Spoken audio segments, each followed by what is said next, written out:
पुत्र स्त्री दारा माने पत्नी, इतना ही। न परम विंदते मूढ़ो भ्राम्यान संसार बत मखसु, और धन को ही परम पुरुषार्थ मानता है। आज जिसके पास भैया पैसा है वही सब कुछ, जगत में सब कुछ है, पैसे के आगे सब फीका पड़ रहा है। इसलिए राजा कह रहे हैं कि संसार में भटकता रहता है और सब कुछ होने के बाद में भी न परम बिंदते मूढ़ो, वह मूर्ख जीवन भर भ्रम्यान संसार बदलते, वह भवाती पे अच्छा रहता है, उसका कल्याण नहीं होता है। पैसे से सब चीज नहीं हो सकती है, पैसा जो है अपनी जगह में रहता है। नारद जी कहते हैं भोगो प्रजापति, हे ब्रह्मा जी, राजन सूर्य पश्य तत्वाधरा, देखो राजन, तुमने इतने यज्ञ किए, इतने यज्ञ करने के बाद में निर्दयता पूर्वक आपने यज्ञ किया, पशुओं की बलि की, पशु हत्या की, उसका दोष प्रायश्चित तो लगेगा। तो पुरंजन से चैतम निबोधम गतो मम, सावधान होकर के आप सब लोग राजा पुरंजनो व्याख्यान बढ़िया श्रवण करें।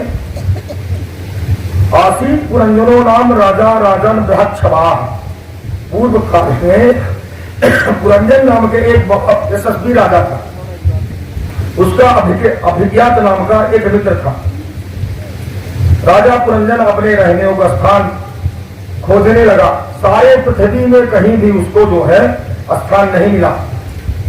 एक दिन स एकदा हिमवतो दक्षिणे सत्सुसानुसाह ददर्श नवभिर्द्वारापुरम लक्षित लक्षणम, एक दिन हिमालय के दक्षिण प्रतिवर्ती शिखों पर कर्मभूत भारत खंड के 9 द्वारों को उसने देखा, और उसमें सब पर्कों के और आपकी बगीचे, अटारियां, खानियां, ये सब सोने रुपया से संगे संकुला सबको रहे, बड़े बड़े सोने के महल और वहां सब बने हुए थे।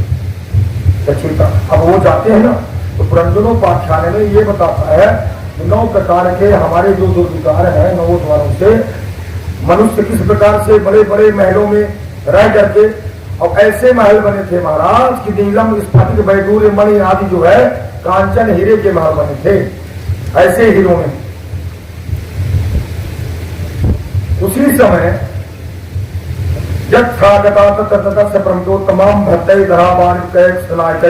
राजा पुरंजन ने उस वन में घूमते घूमते एक सुंदरी को आके देखा। अकस्मात उनके साथ में 50 शीर्षा हिरा गुप्ताम की हारेण सर्वता, माने 10 सैनिक, वही 10 सैनिक आपके जो ये सामने बैठे हैं, 10 इंद्रियां, यही आपके सैनिक हैं। और वही पुरंजन जो आपके हृदय में बैठा हुआ है और मस्तिष्क में, इसका मालिक ये है। जब ये चाहेंगे ये अपने पास में रहेंगे। तो वह जो है उसका रंग भैया सुरासाम सुदतीम बालाम सुकपोलाम बनारणाम, बड़ी सुंदर स्त्री। उनको देख करके राजा पुरंजन जो है बिल्कुल बहुत प्रसन्न हो गए।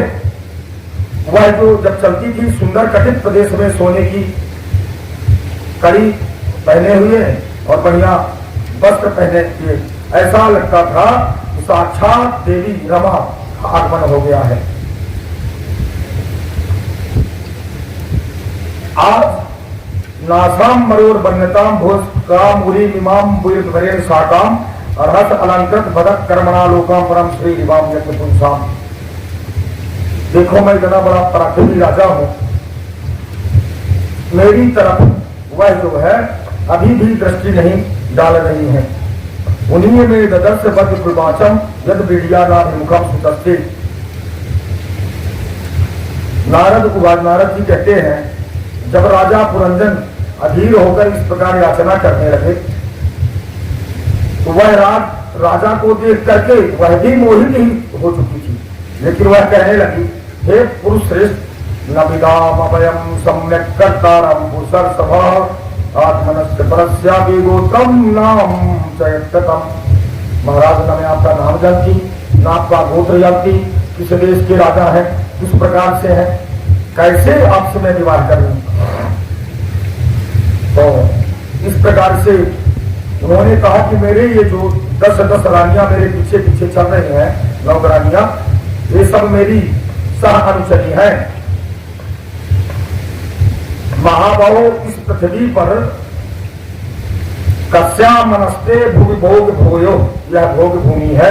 स्त्रिया न सकेत समहाभुजा, महाराज बिना स्त्रियों के संसार में कुछ भी अच्छा नहीं लगता है। स्त्रियां जब होती हैं योनाधार गलाधपम धर्मोद्धतम स्मित अवलोके चरंत पोहितम, इसलिए जैसी आपकी अपनी मधुर मुस्कानमयी करुणामयी दृष्टि से अनाथाओं के मानसिक संताप को शांत करने के लिए ही पृथ्वी में विचरण कर रहे हैं महाराज। नारद जी ने कहा इसी प्रकार मीठी मीठी बातों में आकर के महाराज पुरंजन फंस गए। राष्ट्रम पित्रम दक्षिणा पांचालम यदि सुधरंता देवहूणार्पुर्याम उत्तरेण पुरंजना, और महाराज पूर्व दिशा के मुख्य द्वार पर जब जो द्वार लगे थे 1 2 3 4 5वां द्वार आया, उसमें होकर के वह रसक विपण के साथ में बहुधन कापड़ नाम के देशों को जाता है। वही दरवाजों में अनेक अनेक प्रकार के नगर बसे हुए हैं। 9 दरवाजों में अनेक प्रकार के नगर बसे हुए हैं। राजा पुरंदर दक्षिण पांचाल देश को जाते हुए उत्तर की ओर देवहू नामक का द्वार था, सुरतिधारी ही उत्तर पांचाल देश को जाते थे, और दूसरा पश्चिम द्वार था वैशस नाम के देश को जाते थे। वैशसम नाम विषयम युद्ध के समर्पिता। इन नगरों को नाटते हुए और राजन जो है माने ऐसे उनका चित्त कर्मों में फंस गया, एवं कर्म सुसंसक्ता कामात्मा विचितो बुधा महिषी यद दीयते तत्त देहात वर्तते। महाराज उनके द्वारा राजा पुरंजन ठग दिए गए, और ऐसे ठगी आपके घर में किस प्रकार से आगमन होता है, किस प्रकार से बुलावा होता है, और बुला करके अपने नगर में प्रवेश करवा दें। वही राजा की जो पुरंजनी थी उनका नाम था जरा देवी।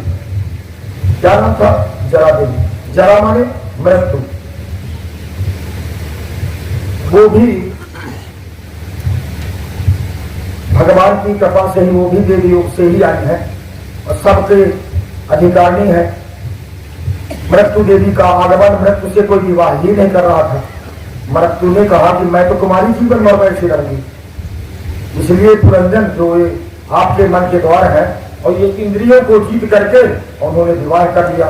इनको जब हम जीत लेंगे, वशीभूत कर लेंगे, अपने आप सब कंट्रोल में आएंगे। तो उन्होंने जीता। उनकी ध्यान शक्ति बहुत अच्छा थी। अच्छा, अब राजा पुरंजन ऐसे चक्कर में फंसे, रानी झुनझुना बजाएं, राजा पुरंजन भी बजाएं, राजा खेले, रानी खेले, वो भी खेलने लगे। इतना अगाध प्रेम हो गया कि उस प्रेम में फंस करके राजा पुरंजन हमेशा माने राजा पुरंजन शिकार खेलने के लिए एक दिन वन में चले गए।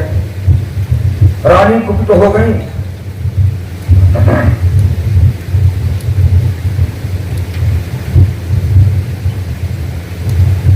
श्री रामाउचु नरनाथ ना जाने स्वाम प्रियाम में तत्पस्यामि भूतले निर्वृत्ते शयानाम पश्यन् सत्सुधाओ।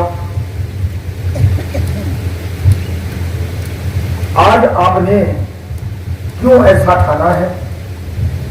रानी ने कहा, देखिए बिना बिछौने के पृथ्वी पर ही आप जो है इस प्रकार पड़ी हुई हैं, तो ये कहते ही जैसे आपने हाथ क्यों बना के रखा है। देवी नारद जी पुरंजनो महिषीम निरीक्ष बधुताम भूवि तत्संगोत मति ज्ञानो वैकल्यम परमम जयो।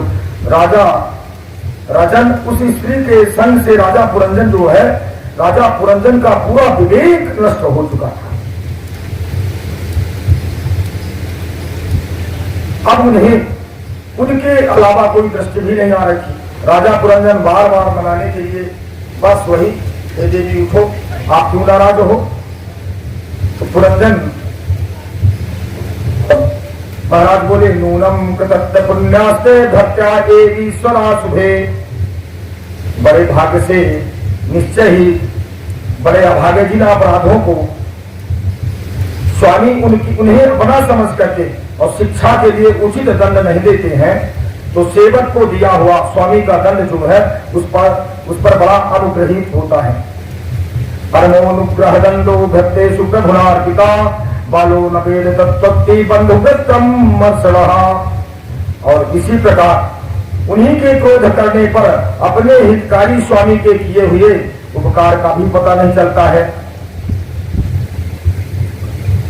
कादेवरम वसगतम कुसुमास्त्रैव विश्राम पौंसमुष्टि न भजते कृते। यदि मैं आपका अपराधी हूं, आप जो चाहते हैं वो आपको मैं दे सकता हूं, आप केवल प्रसन्न हो जाइए।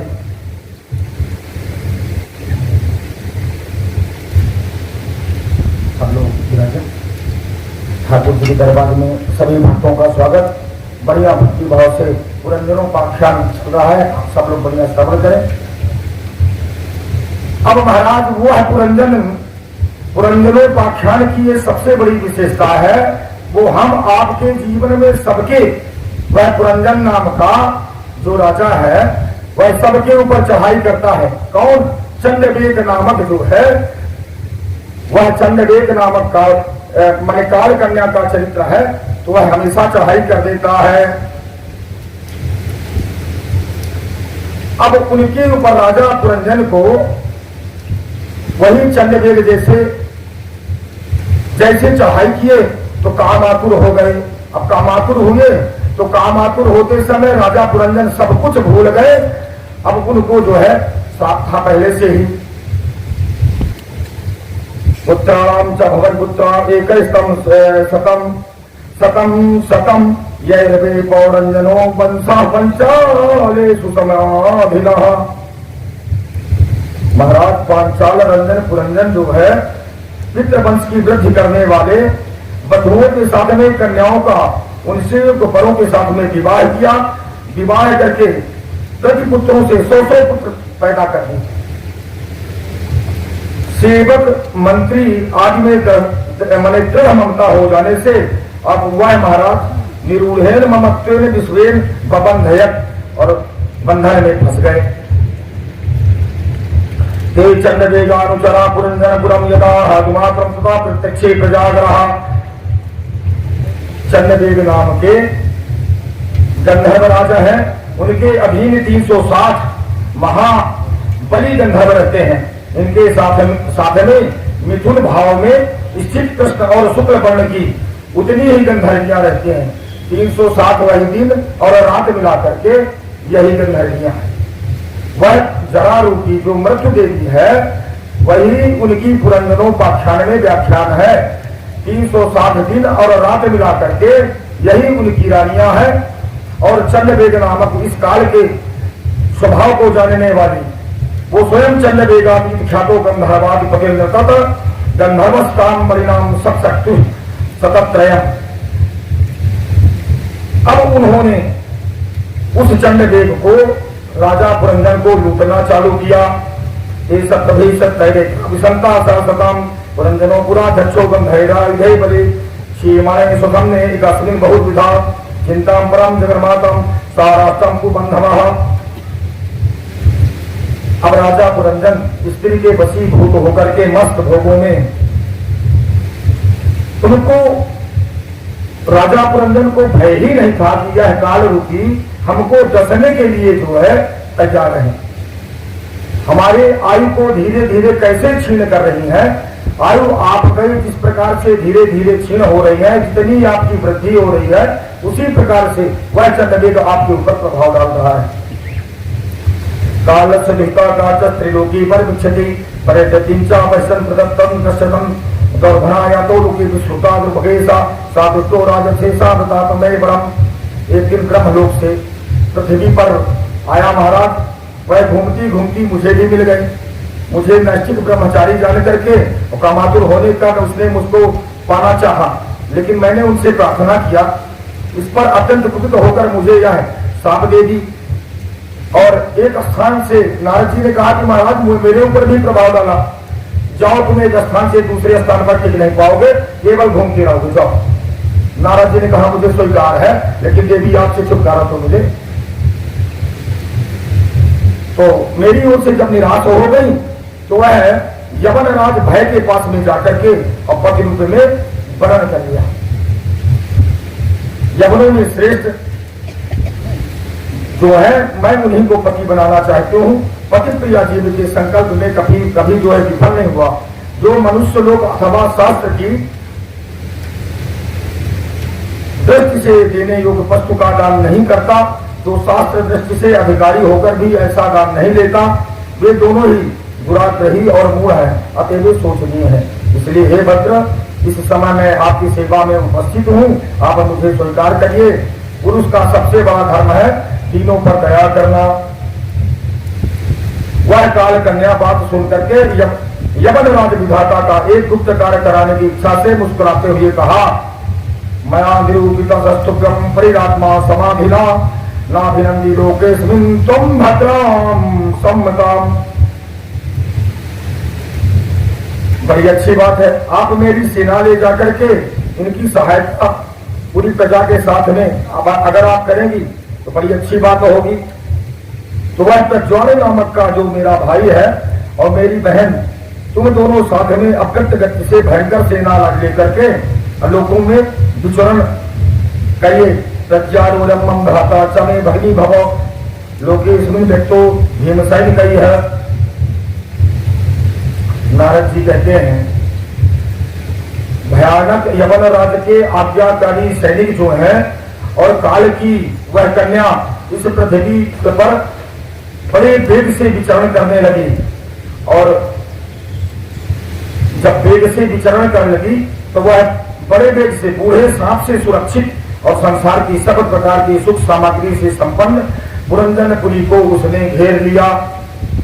राजा जो पुरंजनोपाख्या है, राजा प्राचीन बलि और इतने राजा थे, वह पुरंजनोपाख्यान का अर्थ यह है कि हम 360 दिन के अंदर ही दिन और रात के चक्कर में जितने मानव हैं सब मानव उसी दिन और रात के चक्कर में फंस करके अब बिल्कुल काल डाल की चपेट में सबको लग जाता है, बचता नहीं है।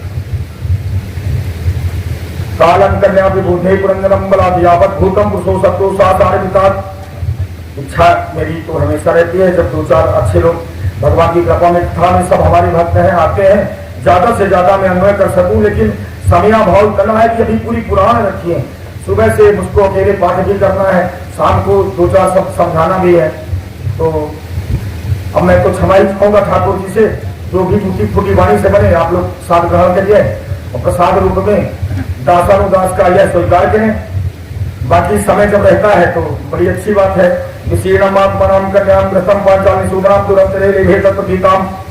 मैं ये जरूर कहूंगा कि भागवत महापुराण के श्लोकम व श्लोक पादम एक श्लोक का आधा भी आपने श्रवण कर लिया, गारंटी है आपके बिगड़े काम बन जाएंगे। ये मैं व्यासपीठ से कह रहा हूं। इसलिए कि भागवत महापुराण में वेदव्यास जी ने कहा है कि मेरे भक्त अगर मेरे कथा में आ जाते हैं और पुरंजनोपाख्यान का ये जो चल रहा है, पुरंजनोपाख्यान को श्रवण करते हैं, उनको मैं किसी भी प्रकार का कोई भी भय उनके पास नहीं दिखने देता। उनका सभी प्रकार का भय और दोष सब समस्त नष्ट हो जाता है। बोलिए वृंदावन बिहारी लाल की। ग्रहासक्तम पुरंगम दे हद में मेरे ओम दुर्नपुत्र जामाता ग्रह कोष्टम। अब देखिए ग्रह में आसक्ति कैसे होती है। ये हमारा पुत्र है, ये हमारा नाती है, ये हमारी पत्नी है, ये हमारे बाबा है, ये हमारे दादा है। फंसी चक्कर में अब वह माया का जब चक्कर चला फिर आगे तक जाता है। अहम ममे स्वीकृतम ग्रह कुमेतुनादम दस्ये प्रभाव उपस्थित। ये मेरे दामाद है, ये मेरी बिटिया है, पुत्र वधू है।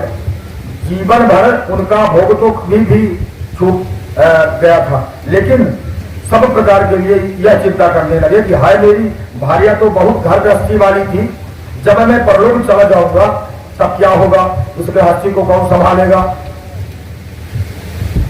अब वही पुरंजन महाराज बार बार प्रश्न करते हैं कि अब जो है इस शरीर को मैं तो चला गया, लेकिन मेरे इस घर में रहने वाले इनका क्या हाल होगा।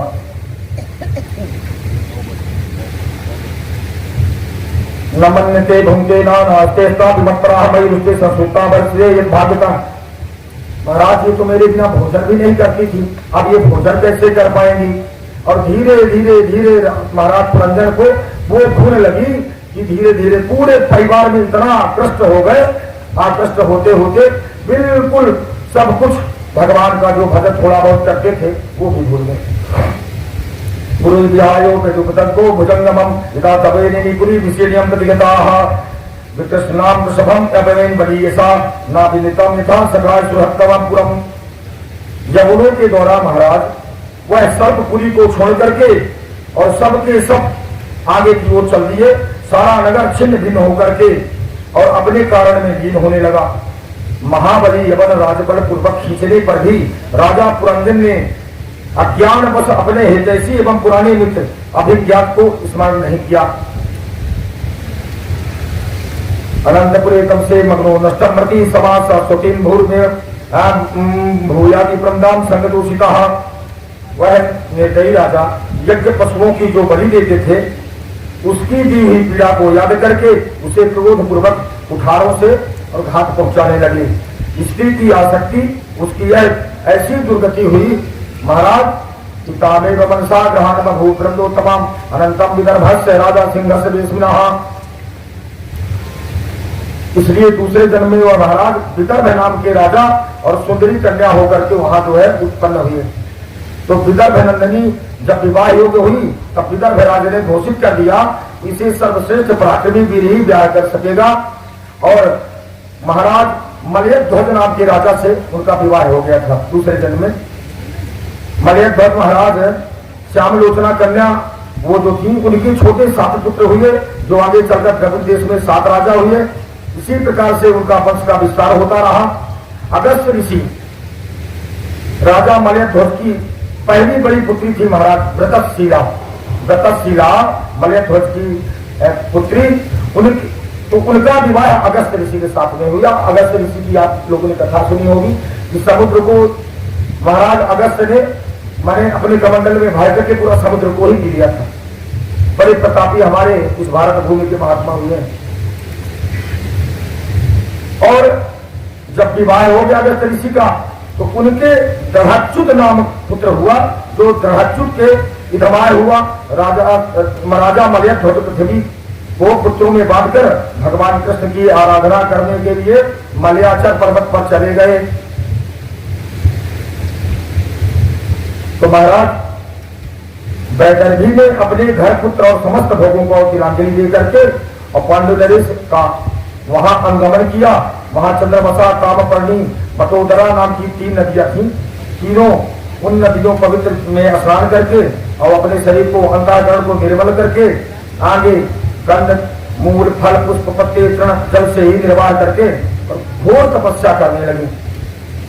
महाराज मलयध्वज सर्वत्र जो है समदृष्टि रखते थे, चाहे गर्मी हो चाहे शीत हो जो भी अवस्था हो तो वो अपना तप करना नहीं भूले। इंद्रियाणीम तपसाम विद्या पवक सासे निमयमा युजे ब्रह्मात्मनम विजिता सासया। इंद्रिय प्राण और मन को बस में करके और वह अपने आत्मा में लीन किए। आस्ती सुन वैदत्तम दिव्यम सप्तम स्तम वसुदेवम भगवतीम नाम दोहम नदीम। साक्षात भगवान की उपासना करके गुरुणा हरिणा नप विशुद्ध ज्ञान दीपेशु स्फुरता विश्वतो मुखा। ऐसा अनुभव करके सब ओर से जब महाराज फिर अपनी आत्मा में परब्रह्म को परमात्मा का चिंतन किया तब सर्वथा शांत हुए। पतिम परम धर्मज्ञ ध्वजम प्रेरणा परिवृत्तम भोगान सा पति देवता। पति परायणा जो है मलयध्वज की वैदर्भी सब प्रकारों को भोग को त्याग करके और बड़े प्रेम से सेवा भाव करती रही। चाहे पुराने वस्त्र हो गए तब भी चीर वस्त्राणी माने पुराने वस्त्र हो गए तब भी वह जो है किसी भी प्रकार की कोई कामना लालसा नहीं। सिर के बाल आपस में उनके लटक गए थे और उसी प्रकार अपने पति की सेवा परलोकवासी हो चुके परंतु पूर्ववत आसन में विराजमान उसी प्रकार रहस्य को न जानने के कारण पास में उनकी पूर्ववत सेवा करती रही और अपने चित्त को अपने पति के चरणों में ही लगाए हुए बैठी है। आत्मा नाम सोचने दीन बंधों की अपना काम विपरीत सुता प्रोदिगा ब्राह्मणो उवाच कातम कस्यामि पूर्वायम शयानो यस्य सोतसि जानासि किम सुखायम माम यणुग्रे विचरन्तः।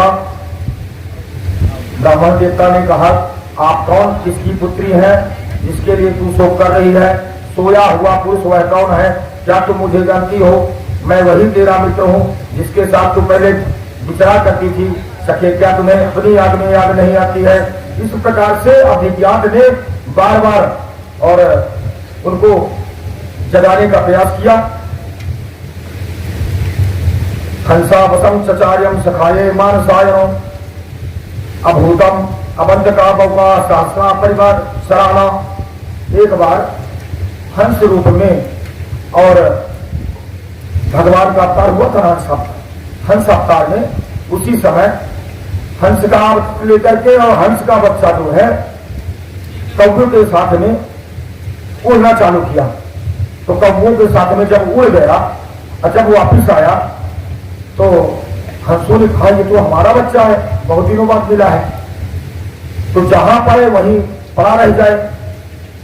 तो जानते हुए पर भी और वह जो है अभिज्ञात था कि मैं ये नहीं हूं, अब मेरे अंदर जो है अब वो क्षमता नहीं है, मोती को चुनने की क्षमता नहीं है। तो कौवों के साथ में रहते रहते और वह हंस भी कौवा बन गया था।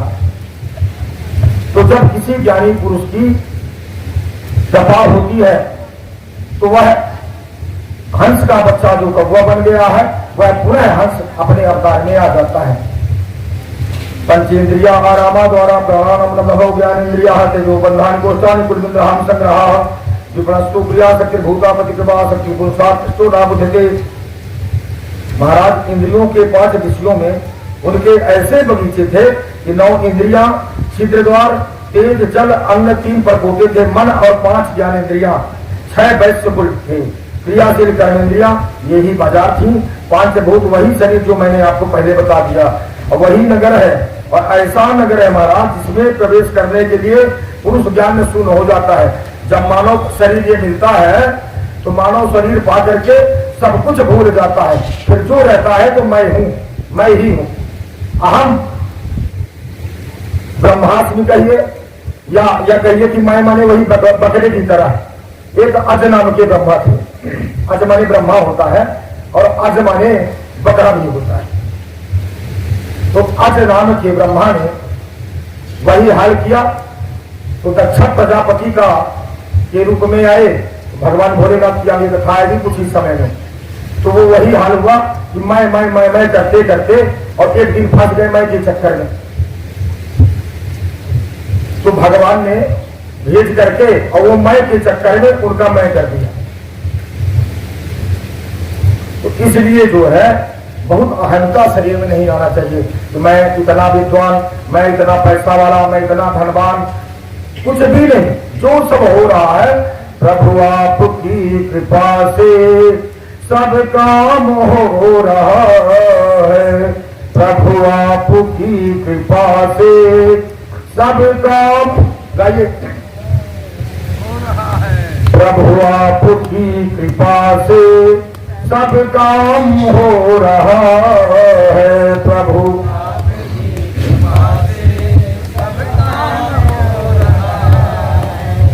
करते हो तुम कन्हैया, करते हो तुम कन्हैया, मेरा नाम हो रहा है।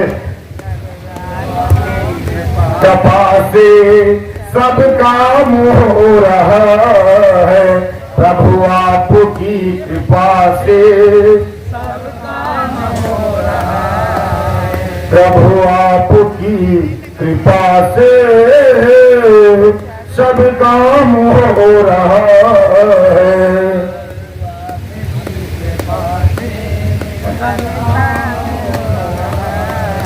बोले वृंदावन बिहारी लाल की।